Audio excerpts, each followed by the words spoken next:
할아버지 살려주세요. 선생님, 제발 우리 손주 살려주세요. 오늘 들려드릴 이야기는 한 남자가 모든 것을 가졌지만 정작 가장 소중한 것을 잃어버린 이야기입니다.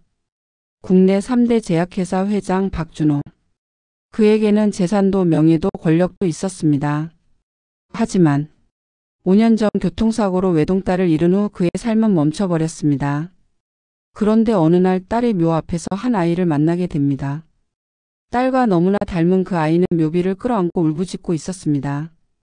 엄마, 나 1등 했어. 이 아이는 누구일까요? 그리고 죽은 딸과는 어떤 관계일까요? DNA 검사 조작, 배신, 그리고 죽어가는 아이. 재벌 회장이 모든 것을 내려놓고 마침내 무릎 꿇을 수밖에 없었던 충격적인 진실. 오늘 들려드릴 이야기는 한 재벌 회장이 모든 것을 잃고 나서야 진정한 가족의 의미를 깨닫게 되는 감동적인 사연입니다. 과연 이 회장에게 무슨 일이 있었던 걸까요? 지금 바로 시작하겠습니다. 봄비가 촉촉이 내리던 어느 오후였습니다. 서울 외곽의 한 추모공원 대한제약 박준호 회장 부부가 딸의 묘 앞에 섰습니다. 65세의 박준호 회장, 그는 국내 3대 제약회사를 이끄는 냉철한 사업가였습니다. 하지만 5년 전 그에게도 막을 수 없는 비극이 찾아왔죠. 외동딸 박수아가 교통사고로 세상을 떠난 겁니다. 30살 한창 꽃다운 나이였습니다. 그날 이후 박준호 부부의 삶은 멈춰버렸습니다. 아내 강미숙은 매달 빠짐없이 딸의 묘를 찾았고 박준호는 일에만 몰두하며 슬픔을 외면했습니다.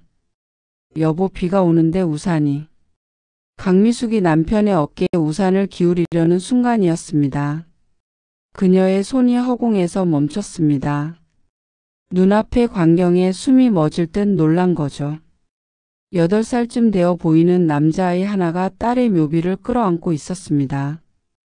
아이는 흠뻑 젖은 채 꼬깃꼬깃한 상장을 묘비에 비비고 있었어요. 엄마, 나 장학생 됐어. 1등 했다고. 아이의 울음 섞인 목소리가 빗소리를 뚫고 들려왔습니다. 강미숙의 입에서 작은 비명이 새어나왔습니다. 저 아이. 그 아이의 눈매가, 코가, 입술선이 죽은 딸 수아와 너무나 똑같았던 겁니다. 마치 어린 시절의 수아가 눈앞에 되살아난 것 같았어요. 누구세요? 아이가 낯선 어른들을 경계하며 물었습니다. 하지만 곧 당당하게 말했죠. 여기 우리 엄마 무덤인데요. 저리 가세요. 박준호의 얼굴이 굳어졌습니다. 뭐라고? 내 엄마? 그의 목소리는 차가웠지만 손끝은 미세하게 떨리고 있었습니다. 강미숙이 한 걸음 다가가려 했습니다. 애야, 내 이름이 뭐니? 엄마는 어디? 하지만 박준호가 아내의 팔을 붙잡았습니다. 됐어. 이상한 애한테 엮이지 마. 그의 목소리는 단호했지만 눈빛은 흔들리고 있었죠. 박준호는 곧바로 비서를 불렀습니다. 김비서, 당장 저 아이가 누군지 알아봐. 보호자 주소 전부 다. 김비서가 빗속을 뚫고 관리사무소로 뛰어갔습니다. 15분 후 숨을 헐떡이며 돌아온 김비서가 보고했습니다. 회장님, 확인했습니다.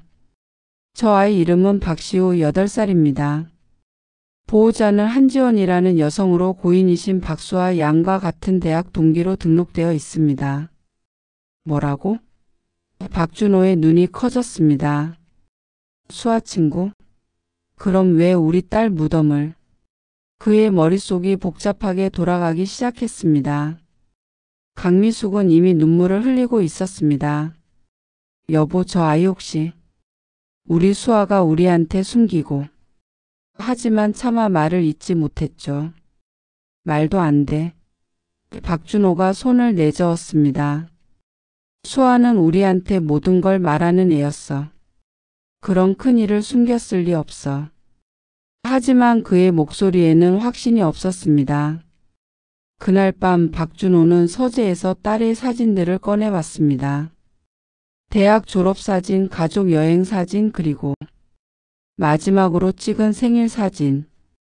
그 사진 속 딸의 미소가 오늘 본 아이의 미소와 겹쳐졌습니다. 이사 내일 아침 보고서 올려. 그 한지원이라는 여자아이 전부 조사해. 박준호의 명령이 떨어졌습니다.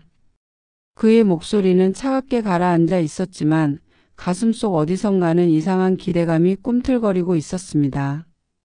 과연 이 아이는 누구일까요? 그리고 죽은 딸과는 어떤 관계일까요? 다음 이야기가 궁금하시다면 구독과 좋아요 꼭 눌러주세요. 다음날 오후 박준호 회장은 운전기사도 물리고 직접 차를 몰았습니다. 목적지는 서울 외곽의 낡은 상가 건물이었죠. 김 비서가 조사한 주소였습니다. 지원 한의원. 박준호는 색이 바랜 간판을 올려다봤습니다.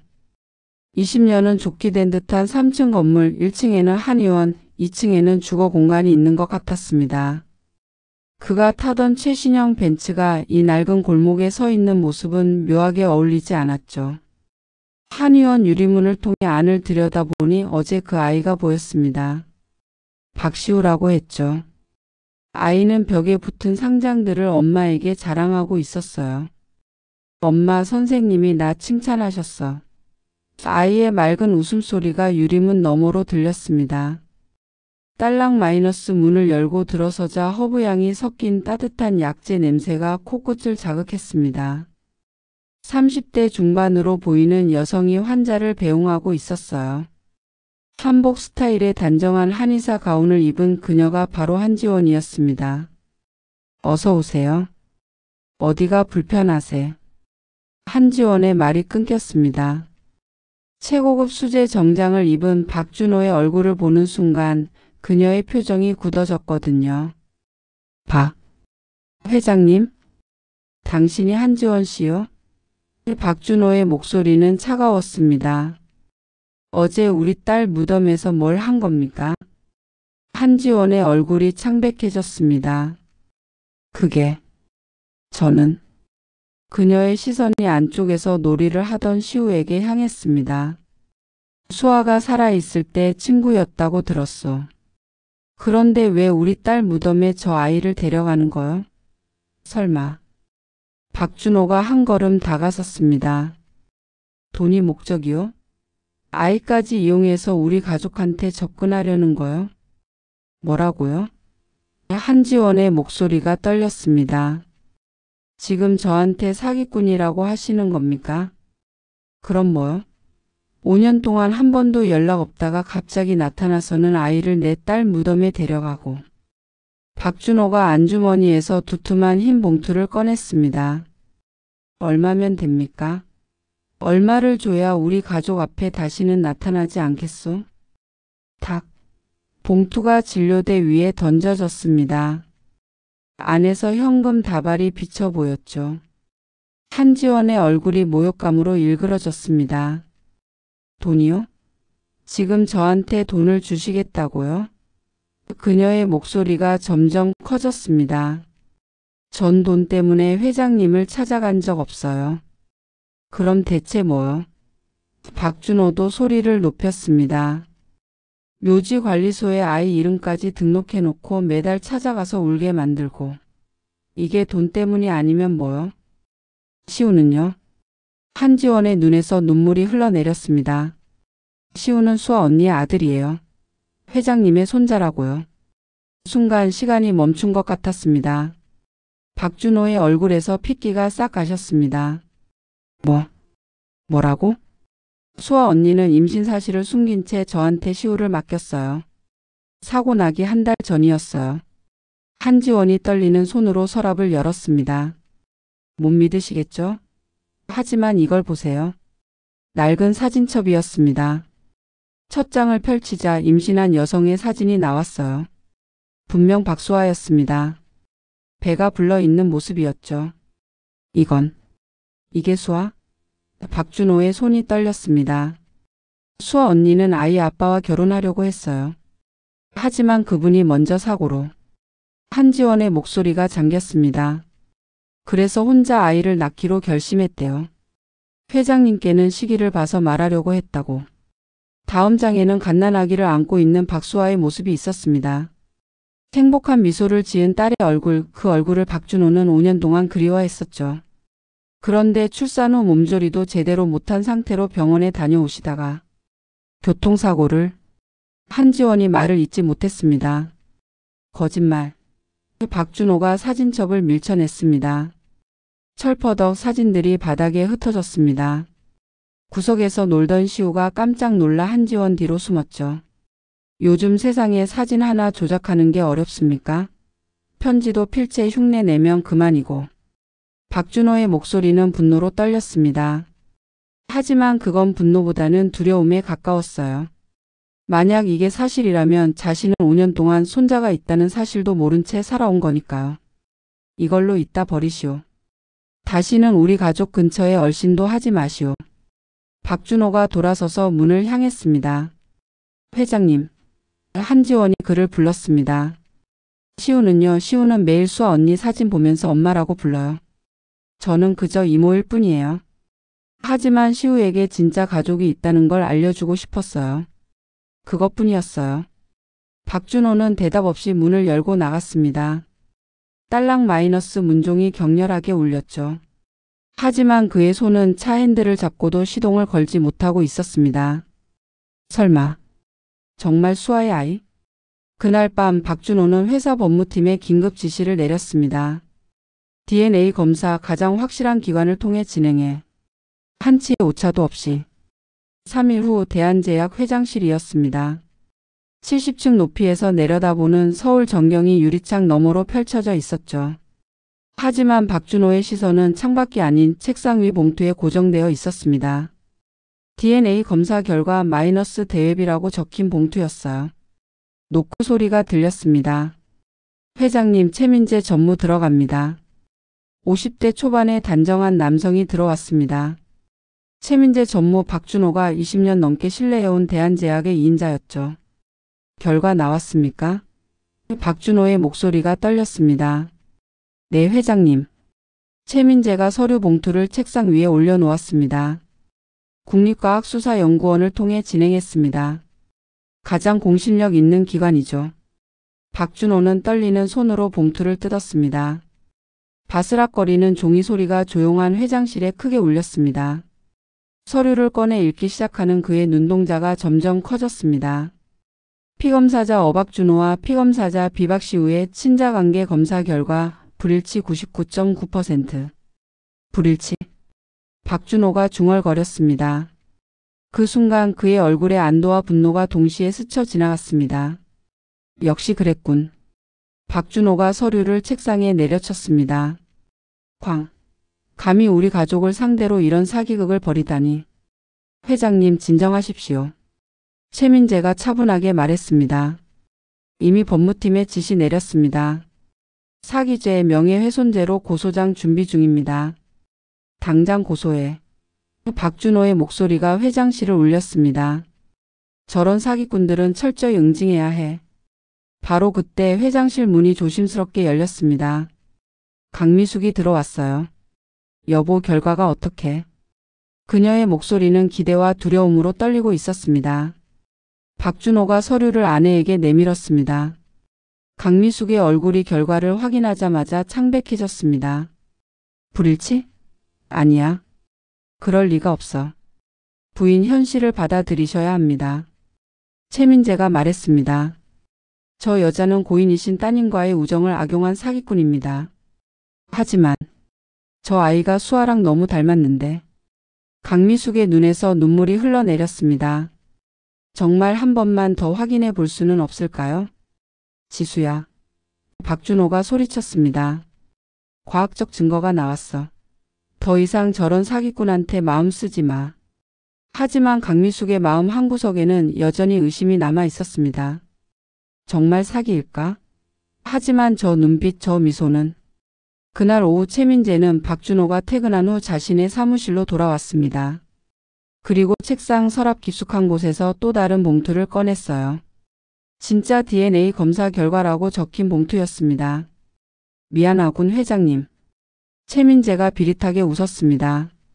하지만 대한제약은 제 것이 되어야 합니다. 딸도 없는 마당에 갑자기 손자라니. 그럴 순 없죠. 그는 진짜 결과지를 확인했습니다. 친자관계 일치 확률 99.9% 마이너스 생물학적 조보와 손자관계 확실함. 이건 세상 밖으로 나가선 안 되는 서류입니다. 최민재가 중얼거리며 서류를 문서 파쇄기에 넣었습니다.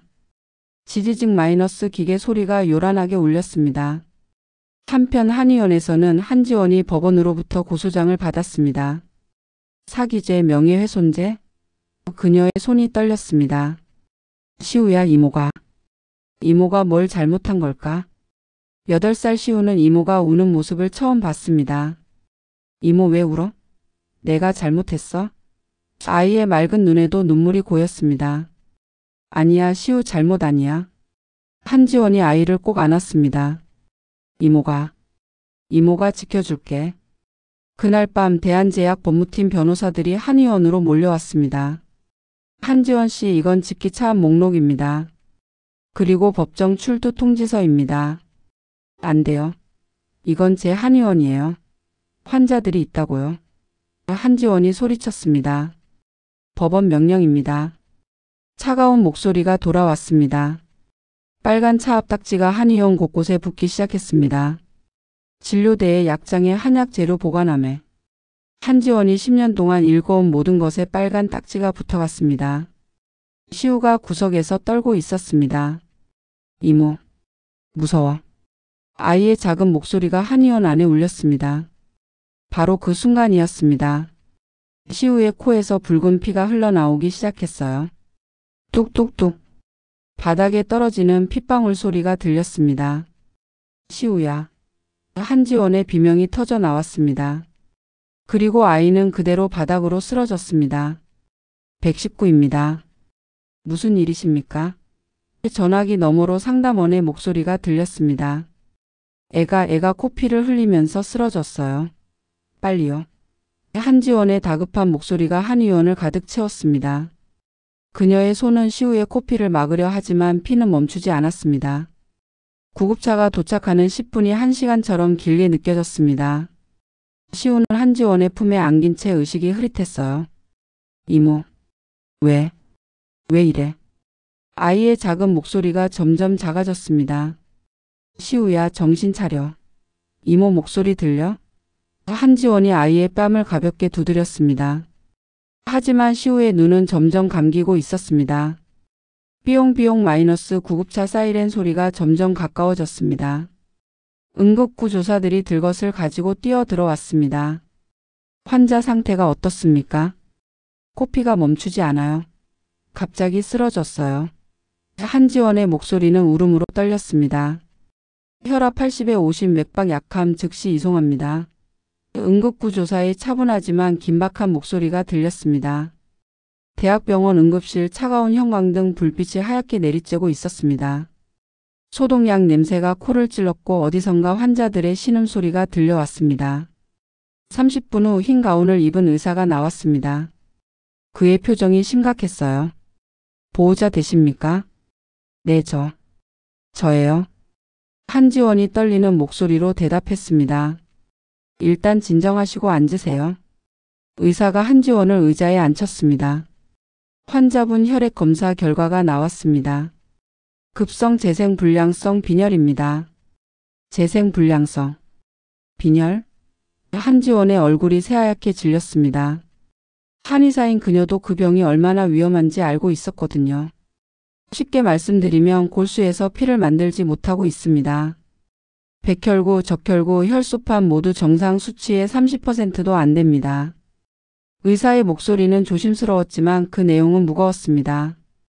그럼 어떻게 해야 해요? 한지원의 손이 파르르 떨렸습니다. 골수 이식이 필요합니다. 그것도 최대한 빨리요. 의사가 잠시 멈췄습니다. 현재 상태로는 6개월을 넘기기 어렵습니다. 쿵 마이너스 한지원의 머릿속이 하얗게 비었습니다. 6개월이요? 시우가 죽는다는 말씀이세요? 진정하십시오. 맞는 골수만 찾으면 살릴 수 있습니다. 의사가 그녀의 어깨를 잡았습니다. 일단 보호자분 골수부터 검사해 봅시다. 네, 제 거 쓰세요. 뭐든지 다 드릴게요. 한지원이 의사의 팔을 붙잡았습니다. 하지만 이틀 후 나온 결과는 절망적이었습니다. 골수 적합도 23%. 이식이 불가능합니다. 의사의 말에 한지원의 세상이 무너져 내렸습니다. 그럼 어떻게 해요? 다른 방법은 없나요? 한지원이 울먹였습니다. 혈연 관계가 가장 확률이 높습니다. 부모, 형제, 조부모. 의사가 말하다가 멈췄습니다. 한지원의 표정을 봤거든요. 혈연이요? 한지원의 머릿속에 박준호 회장의 얼굴이 떠올랐습니다. 시우의 친할아버지. 하지만 DNA 검사에서 불일치가 나왔잖아. 아니야, 그래도 혹시 몰라. 다시 한번 부탁해봐야 해. 시우 목숨이 걸린 일이야. 그날 밤 한지원은 무균실 유리창 너머로 시우를 바라봤습니다. 산소 마스크를 쓴 채 링거줄에 연결된 아이의 모습은 너무나 작고 연약해 보였어요. 시우야. 한지원이 유리에 손을 댔습니다. 이모가 꼭 살릴게. 꼭. 다음 날 새벽 폭우가 쏟아지고 있었습니다. 한지원은 우산도 쓰지 않은 채 대한제약 본사로 달려갔습니다. 빗물이 그녀의 얼굴과 옷을 흠뻑 적셨지만 아무것도 느껴지지 않았습니다. 대한제약 본사 로비 화려한 샹들리에와 대리석 바닥이 빛나고 있었습니다. 젖은 몸으로 들어선 한지원을 경비원들이 막아섰습니다. 여기는 함부로 들어올 수 없습니다. 박준호 회장님을 만나야 해요. 제발 5분만요. 한지원이 애원했습니다. 바로 그때 엘리베이터에서 박준호가 내려왔습니다. 비서들을 대동한 그의 모습은 위험이 있었죠. 회장님. 한지원이 그에게 달려갔습니다. 당신이. 박준호의 얼굴이 굳어졌습니다. 한지원이 박준호의 바지가랑이를 붙잡았습니다. 젖은 손으로 고급 원단을 잡은 그녀의 손가락이 파르르 떨렸습니다. 회장님 제발요. 시우가 죽어가요. 뭐? 박준호가 뒤로 물러섰습니다. 피를 못 만들어요. 골수 이식을 받아야 하는데. 제발 골수 검사 한 번만, 딱 한 번만 받아주세요. 한지원의 목소리는 절규에 가까웠습니다. 로비에 있던 사람들이 모두 이쪽을 쳐다봤습니다. 대한제약 직원들, 방문객들 모두가 회장과 무릎 꿇은 여성을 바라봤죠. DNA 검사에서 불일치가 나왔소. 박준호가 차갑게 말했습니다. 이제는 아이 목숨까지 팔아서 마지막 사기를 치려는 거요? 사기가 아니에요. 시우는 정말 회장님 손자예요. 한지원이 울부짖었습니다. 어디서 감히 내 몸에 손을 대. 박준호가 한지원의 손을 뿌리쳤습니다. 한지원의 몸이 차가운 대리석 바닥에 쿵 소리를 내며 쓰러졌습니다. 아이가 죽든 말든 나랑 무슨 상관이야. 당장 저 여자 끌어내. 박준호의 목소리가 로비 전체에 울렸습니다. 보안 요원들이 한지원의 양팔을 붙잡아 질질 끌어냈습니다. 회장님. 안 돼요. 시우가 정말 당신 손자라고요. 한지원의 절규가 빗소리에 묻혀 사라졌습니다. 로비 밖 폭우 속으로 내던져진 한지원, 그녀의 울음소리는 누구에게도 닿지 않았습니다. 한지원이 빗속에 내던져진 그날 밤 박준호는 회장실에서 창밖을 내다보고 있었습니다. 빗방울이 유리창을 타고 흘러내리는 모습이 마치 눈물 같았습니다. 회장님 괜찮으십니까? 김 비서가 조심스럽게 물었습니다. 괜찮아. 박준호가 짧게 대답했습니다. 하지만 그의 손은 떨리고 있었어요. 아이가 죽어간다. 그 말이 머릿속에서 떠나지 않았습니다. 하지만 박준호는 고개를 저었습니다. DNA 검사에서 불일치가 나왔어. 과학은 거짓말을 하지 않아. 그는 스스로를 다독였습니다. 한편 병원에서는 강미숙이 남편 몰래 시우의 병실을 찾아왔습니다. 무균실 유리창 너머로 보이는 아이의 모습에 그녀의 가슴이 미어졌습니다. 수아야. 강미숙이 유리창에 손을 댔습니다. 이 아이가 정말 내 아이니? 바로 그때 한지원이 복도를 걸어왔습니다. 강미숙을 보고 깜짝 놀랐죠. 회장님 부인 되십니까? 한지원 씨. 강미숙이 떨리는 목소리로 말했습니다. 시우가 정말 우리 수아 아이인가요? 네. 한지원의 눈에서 눈물이 흘러내렸습니다. 수아 언니는 시우를 너무 사랑했어요. 매일 배를 쓰다듬으면서 우리 아기라고 불렀어요. 강미숙의 눈에서도 눈물이 쏟아졌습니다. 그럼 왜 우리한테 말하지 않았을까요? 때를 보고 있었대요. 하지만 한지원이 말을 잇지 못했습니다. 강미숙이 묵윤실 안을 들여다봤습니다. 산소 마스크를 쓴 시우의 얼굴이 딸의 어린 시절과 너무 닮아 있었습니다. 저 아이를 살릴 수 있나요? 골수 이식을 받아야 해요. 하지만 맞는 골수를 찾지 못하면 한지원의 목소리가 잠겼습니다. 내가 검사 받으면 안 될까요? 강미숙이 갑자기 말했습니다.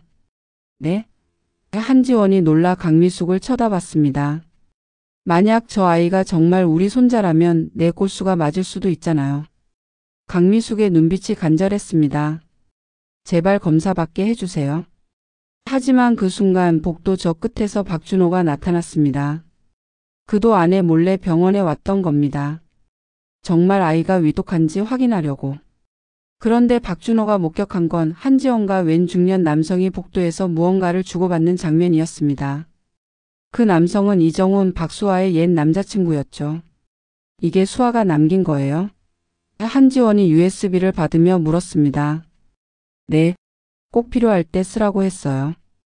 이정훈이 대답했습니다. 멀리서 그 장면을 본 박준호는 오해했습니다. 저게 공범이구나. 아이병까지 이용해서 돈을 뜯어내려는 거야. 박준호의 얼굴이 분노로 일그러졌습니다. 그는 조용히 병원을 빠져나왔습니다. 그날 밤 강미숙이 집에 돌아왔을 때 박준호가 기다리고 있었습니다. 어디 갔다 오는 거요? 그냥 산책. 강미숙이 시선을 피했습니다. 병원 갔다 왔소? 박준호의 목소리가 차가웠습니다. 그 아이 병실에? 강미숙이 놀라 남편을 쳐다봤습니다. 어떻게? DNA 검사에서 불일치가 나왔소. 박준호가 소리쳤습니다. 그런데도 당신은 왜 자꾸 그 사기꾼한테 속아 넘어가려고 해요? 여보, 하지만 저 아이가. 강미숙이 말하려 했습니다. 됐어. 박준호가 손을 저었습니다. 내일 당장 나도 검사 받을 거요. 그래서 완전히 끝내버릴 거란 말이오. 뭐라고요? 강미숙의 눈이 커졌습니다. 내 골수 검사도 받아서 불일치가 나오면 당신도 더 이상 미련을 갖지 못할 거 아니요? 박준호의 목소리는 확신에 차 있었습니다. 다음 날 박준호와 강미숙은 나란히 병원 검사실로 향했습니다. 두 사람 모두 골수 적합성 검사를 받기로 한 겁니다. 이게 마지막이요. 박준호가 차갑게 말했습니다. 이 검사로 모든 게 끝나는 거요. 검사를 진행하는 의사는 당황스러웠습니다. 회장님, 그런데 이미 친자 검사에서 불일치가. 그냥 해. 박준호가 소리쳤습니다. 검사가 끝나고 의사가 말했습니다. 결과는 24시간 후에 나옵니다. 그 24시간이 박준호 부부에게는 가장 긴 하루가 될 것이었습니다. 한지원은 묵윤실 밖에서 시우를 지켰습니다. 아이의 상태는 점점 악화되고 있었어요. 선생님, 시우가 더 이상 시간이 없습니다. 의사가 침통하게 말했습니다. 일주일 안에 골수를 찾지 못하면. 한지원은 이정훈이 준 USB를 꺼내봤습니다. 이 안에 뭐가 들어있을까? 수아 언니가 남긴 거라면. USB를 열자 놀라운 내용들이 나왔습니다. 최민재 전무의 횡령 증거, 비자금 조성 내역, 그리고 임신 사실과 아이 아빠 이야기. 한지원의 손이 떨렸습니다. 이걸 회장님께 보여드려야 하나? 하지만 그녀는 망설였습니다. 내가 이걸 보여드리면 회장님이 날 믿어주실까? 아니면 또 다른 사기라고 생각하실까? 다음 날 아침 박준호의 휴대전화가 울렸습니다. 병원에서 걸려온 전화였죠. 회장님, 검사 결과가 나왔습니다. 의사의 목소리가 떨리고 있었습니다. 불일치겠지. 그냥 서류로 보내. 박준호가 무심코 대답하려는 순간이었습니다. 회장님. 의사가 그를 끊었습니다. 놀라운 결과입니다. 사모님 골수는 불일치이지만. 뭐가 놀라워? 다 똑같은 불일치. 박준호가 짜증스럽게 말했습니다. 회장님 골수가 박시우 군과 90% 이상 일치합니다. 순간 시간이 멈췄습니다. 뭐라고? 박준호의 손에서 전화기가 떨어질 뻔했습니다. 일치한다고? 90%? 네, 회장님. 유전학적으로 친조부와 손자 관계가 확실합니다. 의사의 목소리가 전화기 너머로 또렷하게 들렸습니다. 박준호의 머릿속이 하얗게 변했습니다. 손에 들고 있던 서류들이 바닥으로 우수수 떨어졌습니다. 그럼 저번 DNA 검사는? 죄송하지만 저는 이번 골수 검사만 담당했습니다. 의사가 대답했습니다. 전화를 끊은 박준호는 즉시 김비서를 불렀습니다. 김비서, 당장 최민재 전무 불러. 30분 후 최민재가 회장실로 들어왔습니다. 평소와 다름없는 차분한 표정이었죠. 부르셨습니까, 회장님? 최 전무. 박준호가 천천히 입을 열었습니다. 저번에 진행한 DNA 검사 어느 기관에서 했다고 했지? 국립과학수사연구원입니다. 가장 공신력 있는. 최민재가 대답하려는 순간이었습니다. 직접 확인해 봤어? 박준호의 눈빛이 날카로웠습니다. 그야 당연히. 최민재의 미간이 살짝 좁혀졌습니다. 이상하군. 박준호가 책상 위 서류를 집어 던졌습니다. 골수 검사에서는 90% 일치가 나왔는데 DNA는 불일치? 이게 말이 되나? 최민재의 얼굴이 미세하게 굳었습니다. 그건 아마 검사 과정에서 뭐가 문제야? 박준호가 책상을 쳤습니다. 당장 국과수에 직접 전화해서 확인해. 회장님 진정하십시오. 최민재가 차분하게 말했습니다. 제가 직접 다시 확인해 보겠습니다. 하지만 박준호는 이미 의심하기 시작했습니다. 20년을 믿어온 사람이지만 혹시? 그날 오후 박준호는 혼자 차를 몰고 병원으로 향했습니다.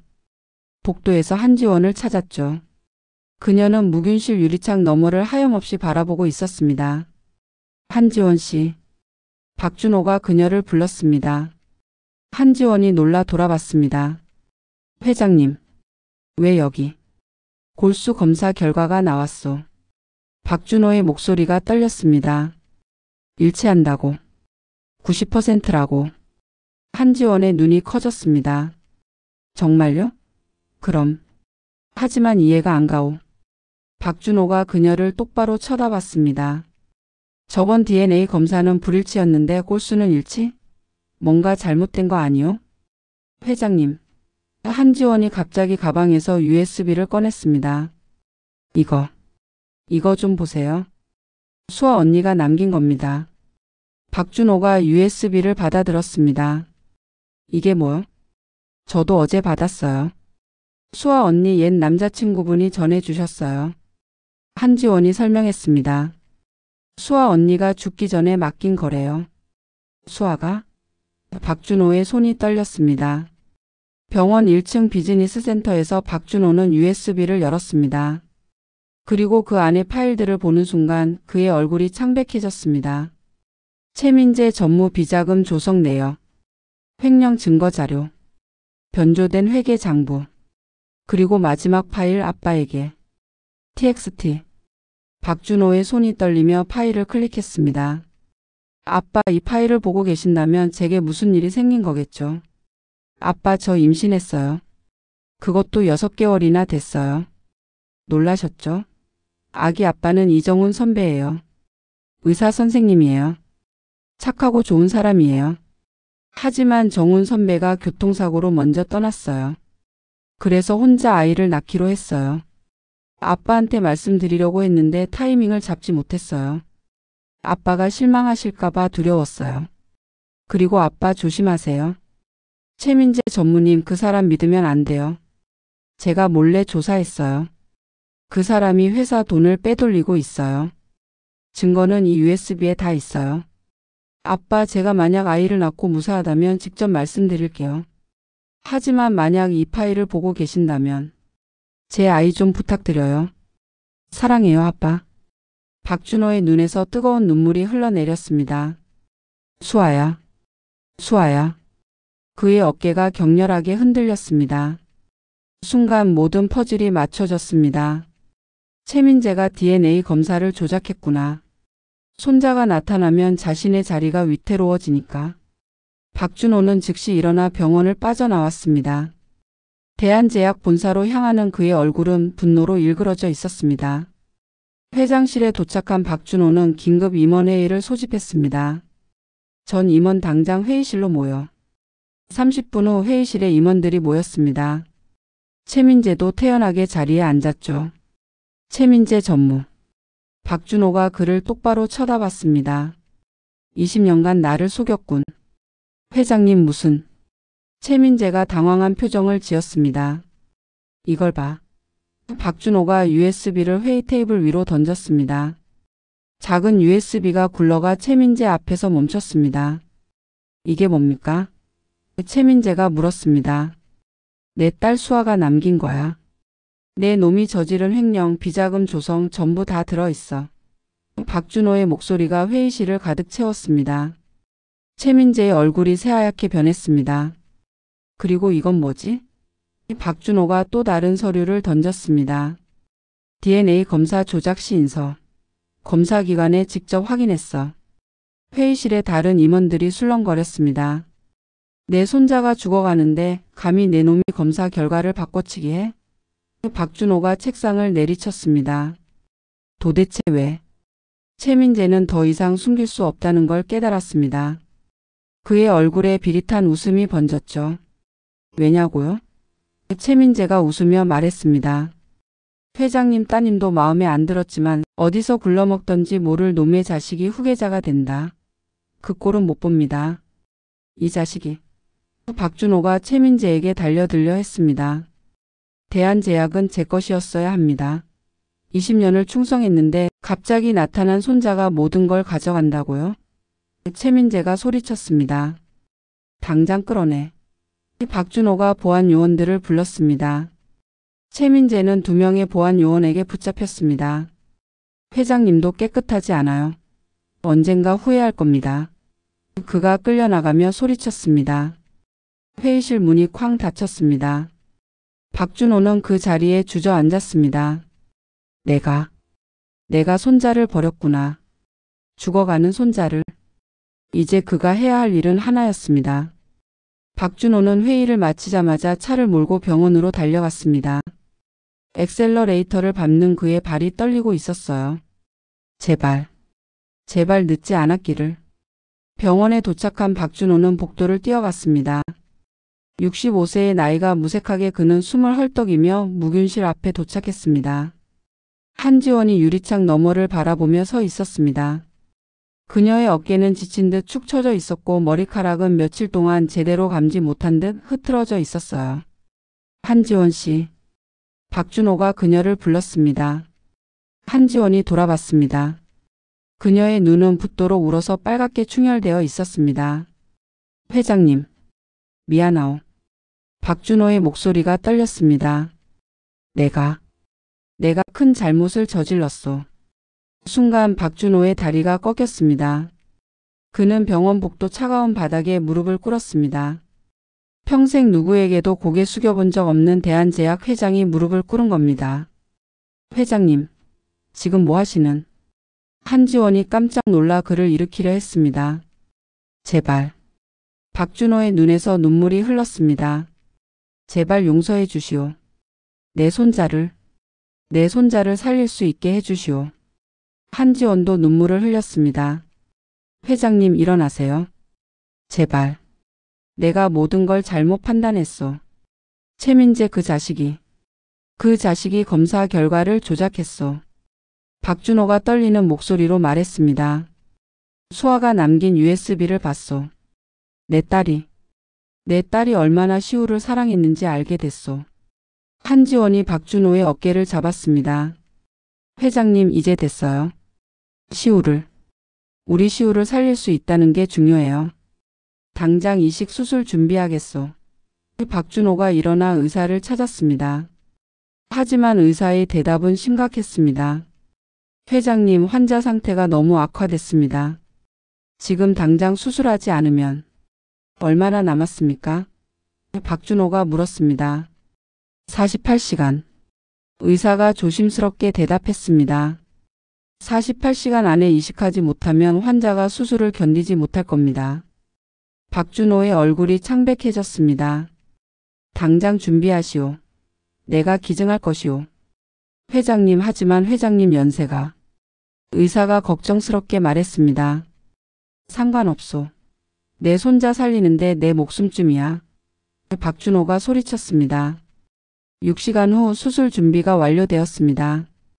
박준호는 수술복으로 갈아입고 수술실 앞에서 대기하고 있었습니다. 강미숙이 달려왔습니다. 여보, 정말 괜찮겠어요? 당신 나이에 골수 채취는 위험해요. 괜찮소. 박준호가 아내의 손을 잡았습니다. 이건 내가 아버지로서 할아버지로서 해야 할 일이오. 한지원이 시우를 수술실로 옮기기 전 잠시 면회를 허락받았습니다. 묵윤복을 입고 들어간 그녀는 산소 마스크를 쓴 시우의 손을 잡았습니다. 시우야. 한지원의 목소리가 떨렸습니다. 이모가 꼭 지킬게. 할아버지가 시우 살려주실 거야. 시우가 희미하게 눈을 떴습니다. 이모. 할아버지? 응, 진짜 할아버지야. 엄마의 아빠 시우 친할아버지. 한지원이 눈물을 닦으며 웃었습니다. 엄마. 시우가 작은 목소리로 말했습니다. 엄마 만날 수 있어? 응, 만날 수 있어. 시우가 건강해지면 엄마가 하늘에서 웃으실 거야. 한지원이 아이의 이마에 키스했습니다. 수술실 앞 박준호가 묵윤실 유리창 너머로 시우를 바라봤습니다. 마취 전 준비를 하고 있는 손자의 모습이 너무나 작아 보였습니다. 시우야. 박준호가 마이크에 대고 말했습니다. 할아버지가 미안하다. 할아버지가 늦게 알아봐서 정말 미안하다. 시우가 할아버지를 향해 작은 손을 흔들었습니다. 수술 들어갑니다. 의사의 목소리가 울렸습니다. 빨간 수술등이 켜졌습니다. 박준호와 시우 할아버지와 손자가 동시에 수술실로 들어갔습니다. 12시간 생명을 건 싸움이 시작되었습니다. 수술실 밖 대기실에는 한지원과 강미숙이 앉아 있었습니다. 두 여자는 서로 말이 없었지만 같은 마음으로 기도하고 있었죠. 한지원 씨. 강미숙이 조심스럽게 입을 열었습니다. 네, 사모님. 한지원이 대답했습니다. 미안해요. 강미숙의 눈에서 눈물이 흘렀습니다. 우리 부부가 너무 잘못했어요. 아니에요. 한지원이 강미숙의 손을 잡았습니다. 회장님도 사모님도 수아 언니를 잃은 슬픔이 너무 크셨으니까요. 시우가. 우리 손자가 무사하길. 강미숙이 기도하듯 말했습니다. 시간이 흘렀습니다. 5시간, 8시간, 10시간. 마침내 12시간 만에 수술실 문이 열렸습니다. 의사가 마스크를 벗으며 나왔습니다. 한지원과 강미숙이 동시에 일어났습니다. 선생님. 의사의 지친 얼굴에 희미한 미소가 번졌습니다. 성공했습니다. 정말요? 한지원이 의사의 팔을 붙잡았습니다. 네. 골수 이식은 성공적으로 끝났습니다. 환자도 공여자이신 회장님도 모두 안정적입니다. 의사가 말했습니다. 한지원이 그 자리에 주저앉아 울었습니다. 시우야. 우리 시우야. 강미숙도 손으로 입을 막고 눈물을 흘렸습니다. 감사합니다, 하나님. 감사합니다. 30분 후 마취에서 깨어난 박준호가 회복실로 옮겨졌습니다. 그는 산소 마스크를 쓴 채 천천히 눈을 떴어요. 여보. 강미숙이 남편의 손을 잡았습니다. 시우는 어떻게 됐어? 박준호의 첫 마디였습니다. 성공했어요. 우리 손자 살았어요. 강미숙이 울먹이며 대답했습니다. 박준호의 눈에서 안도의 눈물이 흘러내렸습니다. 다행이군. 정말 다행이야. 수술 후 일주일이 지났습니다. 시우의 상태는 놀랍게도 호전되고 있었어요. 창백했던 얼굴에 핏빛이 돌아오기 시작했고 백혈구 수치도 조금씩 올라가고 있었습니다. 박준호도 회복 중이었지만 그는 병상에서도 일을 멈추지 않았습니다. 최민재를 상대로 한 법적 조치를 준비하고 있었거든요. 김 비서. 박준호가 병상에서 말했습니다. 최민재 관련 증거자료 전부 검찰에 제출했나? 네, 회장님. 횡령 배임 증거인멸죄로 기소됐습니다. 김 비서가 보고했습니다. 그리고 회사 이사회는? 박준호가 물었습니다. 긴급 이사회가 소집됐습니다. 최민재 전무회의만이 만장일치로 통과됐습니다. 김 비서가 대답했습니다. 하지만 박준호의 표정은 밝지 않았습니다. 내가 20년 동안 그 자식을 믿었는데 회장님 잘못이 아닙니다. 김 비서가 위로했습니다. 아니야. 박준호가 고개를 저었습니다. 내가 제대로 살펴봤어야 했어. 딸의 경고도 무시하고. 그날 오후 박준호는 처음으로 시우의 병실을 방문할 수 있었습니다. 무균실 격리가 해제된 거죠. 할아버지. 시우가 침대에서 일어나 앉으며 환하게 웃었습니다. 아직은 링거줄이 연결되어 있었지만 아이의 눈빛은 생기가 돌아와 있었어요.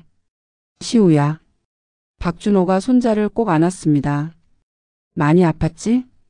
괜찮아요. 할아버지가 살려주셨잖아요. 시우가 할아버지의 가슴에 얼굴을 묻었습니다. 박준호의 눈에서 눈물이 흘러내렸습니다. 할아버지가 미안하다. 너를 몰라봐서. 너를 버려서. 할아버지 잘못 아니에요. 시우가 할아버지의 눈물을 닦아주었습니다. 이제 우리 가족이잖아요.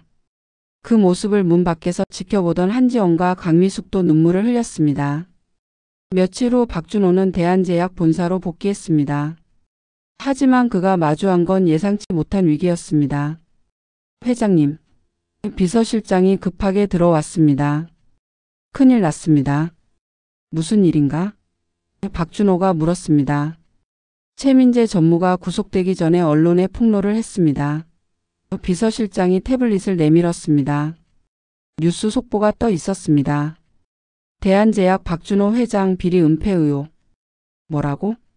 박준호의 얼굴이 굳었습니다. 최민재 전무가 회장님도 비리를 알고 있었다고 주장하고 있습니다. 그리고 비서실장이 말을 잇지 못했습니다. 그리고 박준호가 재촉했습니다. 딸인 박수와 양의 사망 사건에도 의혹을 제기했습니다. 교통사고가 아니라 회사 기밀을 알게 되어서 제거됐다는. 박준호가 책상을 쳤습니다. 저 미친 자식이. 하지만 언론은 이미 들끓고 있었습니다. 대한제약 본사 앞에는 수십 대의 취재진이 몰려들었고 회사 주가는 폭락하기 시작했습니다. 회장님 어떻게 하시겠습니까? 비서실장이 물었습니다. 박준호는 잠시 생각에 잠겼습니다. 그의 머릿속에는 여러 선택지가 떠올랐죠. 싸울 수도 있었습니다. 최민재의 거짓말을 하나하나 반박할 수도 있었어요.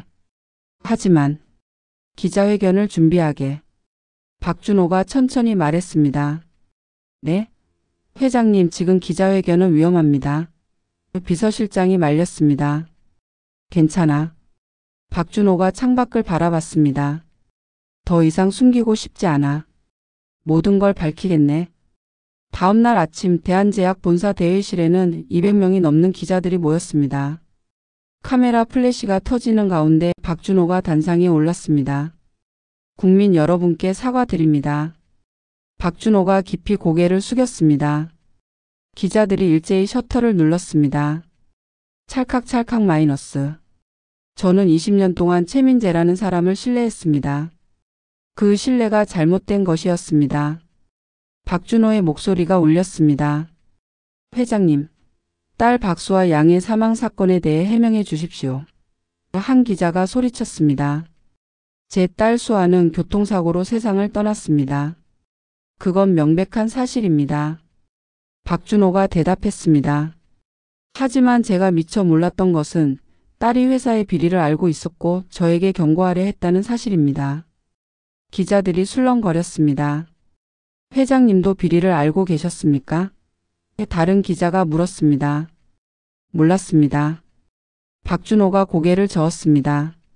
하지만 그것이 제 잘못을 덜어주지는 않습니다. 회장으로서 회사를 제대로 관리하지 못한 것은 제 책임입니다. 박준호가 잠시 숨을 고르고 말을 이었습니다. 그리고 오늘 이 자리를 빌려 발표하겠습니다. 그의 목소리가 단호해졌습니다. 저는 대한제약 회장직에서 사퇴하겠습니다. 회의실이 술렁거렸습니다. 또한 제가 보유한 대한제약 지분 전량과 개인 재산 상당 부분을 사회에 환원하겠습니다. 박준호가 계속 말했습니다. 그 재산으로 박수와 희망재단을 설립하겠습니다. 희귀병을 앓는 아이들을 돕는 재단입니다. 카메라 플래시가 더욱 격렬하게 터졌습니다. 회장님, 그럼 회사는 어떻게 되는 겁니까? 한 기자가 물었습니다. 전문 경영인 체제로 전환할 것입니다. 투명한 경영, 깨끗한 경영, 그것이 제 딸이 원했던 것이고 제가 이루지 못한 것입니다. 박준호가 대답했습니다. 기자회견이 끝나고 박준호는 회장실로 돌아왔습니다. 20년 동안 지켜온 이 자리를 이제 떠나야 하는 겁니다. 후회되십니까? 김 비서가 조심스럽게 물었습니다. 아니. 박준호가 미소 지었습니다. 오히려 홀가분하네. 이제야 진짜 중요한 게 뭔지 알게 됐어. 그의 책상 위에는 시우가 그린 그림이 놓여 있었습니다. 할아버지 사랑해요라고 쓰여 있었죠. 수술 후 한 달이 지났습니다. 시우는 놀랍도록 빠르게 회복하고 있었어요. 백혈구 수치가 정상으로 돌아왔고 더 이상 무균실에 있을 필요도 없었습니다. 선생님, 정말 퇴원해도 되는 건가요? 한지원이 의사에게 물었습니다. 네, 기적이라고 밖에 설명할 수 없습니다.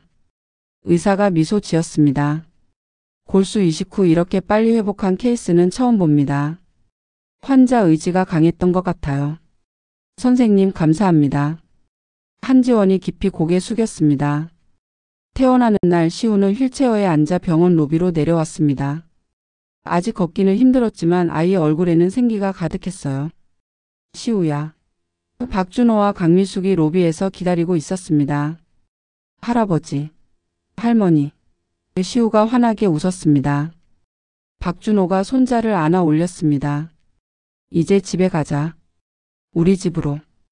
우리 집? 시우가 눈을 동그랗게 떴습니다. 그래, 이제부터 우리 다 같이 사는 거야. 강미숙이 시우의 머리를 쓰다듬었습니다. 하지만 한지원은 망설였습니다. 회장님, 저는 한지원 씨도 같이 가야죠. 박준호가 단호하게 말했습니다. 시우에게 당신은 엄마나 다름없잖습니까? 우리 가족이에요. 한지원의 눈에서 눈물이 흘러내렸습니다. 감사합니다. 박준호의 집은 강남의 대형 아파트였습니다. 한의원 빌라와는 비교도 안 되게 넓고 화려했죠. 하지만 박준호는 이미 그 집도 정리하기로 결정한 상태였습니다.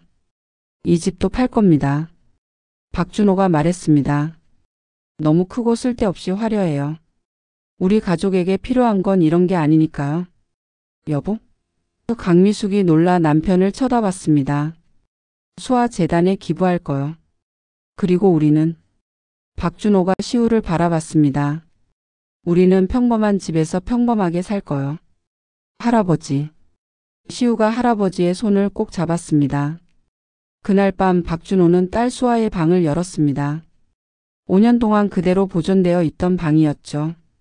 먼지가 쌓여 있었지만 모든 게 그날 그대로였습니다. 시우야, 이리 와봐. 박준호가 손자를 불렀습니다. 시우가 방으로 들어왔습니다. 와. 여기가 어디예요? 내 엄마 방이야. 박준호가 말했습니다. 내 엄마 수아가 어렸을 때부터 쓰던 방이지. 벽에는 박수아의 사진들이 걸려 있었습니다. 어린 시절, 학창 시절, 대학교 졸업식 사진까지. 우와. 엄마다.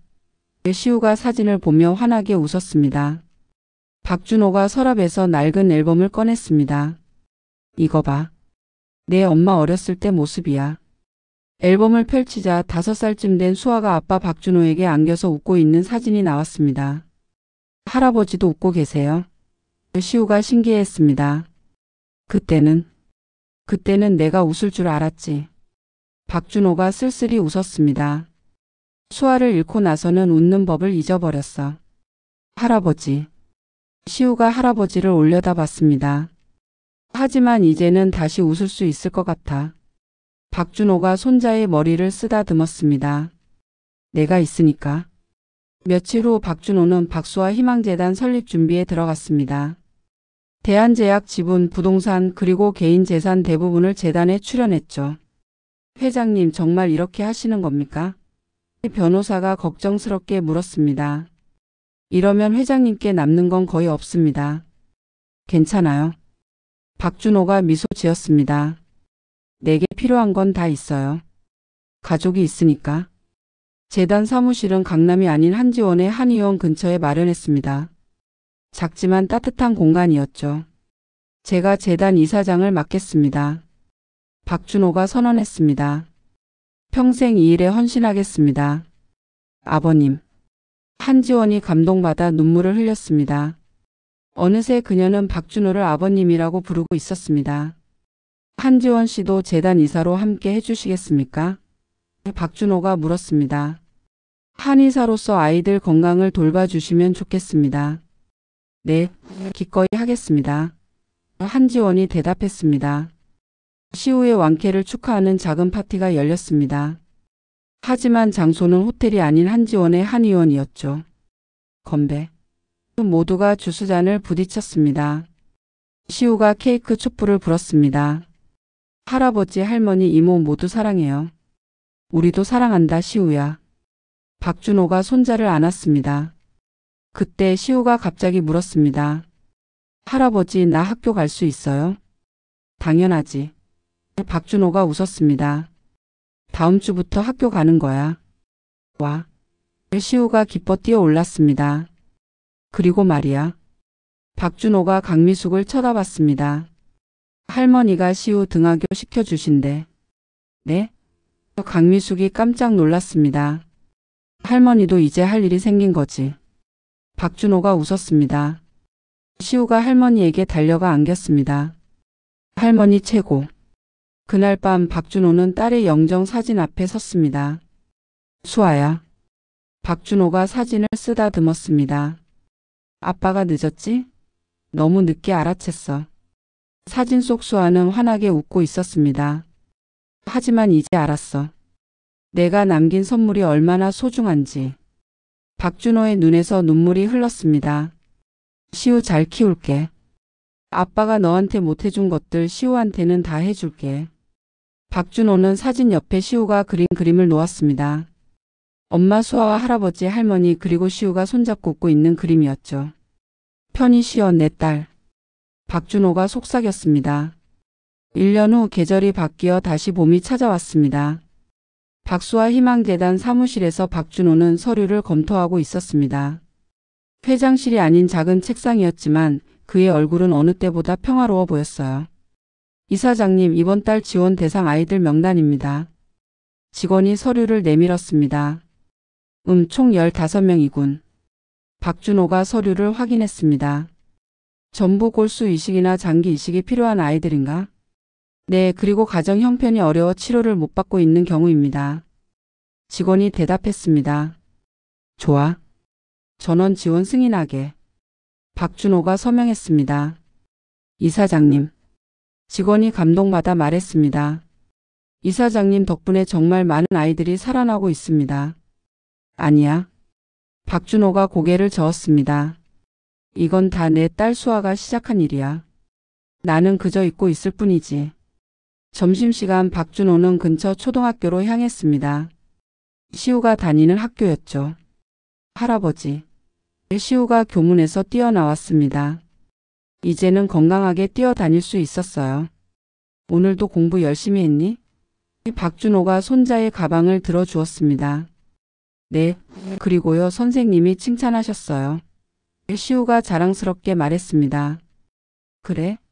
우리 시우 최고네. 박준호가 손자의 머리를 쓰다듬었습니다. 둘은 손을 잡고 집으로 걸어갔습니다. 박준호 가족은 이제 강남 대형 아파트가 아닌 한의원 근처 작은 주택에서 살고 있었어요. 할아버지, 오늘 숙제 도와주실 거죠? 시우가 물었습니다. 당연하지. 할아버지가 수학 선생님이잖아. 박준호가 웃었습니다. 집에 도착하니 한지원과 강미숙이 저녁 준비를 하고 있었습니다. 어서 와, 시우야. 한지원이 앞치마를 두른 채 반겼습니다. 이모. 시우가 한지원에게 달려가 안겼습니다. 할머니는요? 시우가 주방을 들여다봤습니다. 할머니는 김치찌개 끓이고 계셔. 강미숙이 웃으며 대답했습니다. 시우 제일 좋아하는 거잖아. 와, 할머니 최고. 시우가 기뻐했습니다. 저녁 식사 시간 네 사람이 작은 식탁에 둘러 앉았습니다. 잘 먹겠습니다. 모두가 인사했습니다. 시우야, 오늘 학교에서 뭐 배웠어? 강미숙이 물었습니다. 가족에 대해 배웠어요. 시우가 대답했습니다. 선생님이 가족은 피보다 사랑이 더 중요하대요. 박준호와 한지원의 시선이 마주쳤습니다. 둘 다 미소 지었죠. 맞아. 박준호가 말했습니다. 가족은 피가 아니라 마음으로 이어지는 거야. 할아버지도 그렇게 생각하세요? 시우가 물었습니다. 그럼. 이모가 시우 엄마는 아니지만 엄마처럼 시우를 사랑하잖아. 박준호가 한지원을 바라봤습니다. 그게 진짜 가족이야. 한지원의 눈에서 눈물이 맺혔습니다. 식사 후 박준호는 시우의 숙제를 도와주었습니다. 한때는 수백억 원대 계약서에 서명하던 손으로 이제는 초등학생 수학 문제를 풀어주고 있었죠. 할아버지, 이 문제 어떻게 풀어요? 시우가 물었습니다. 이건 말이지.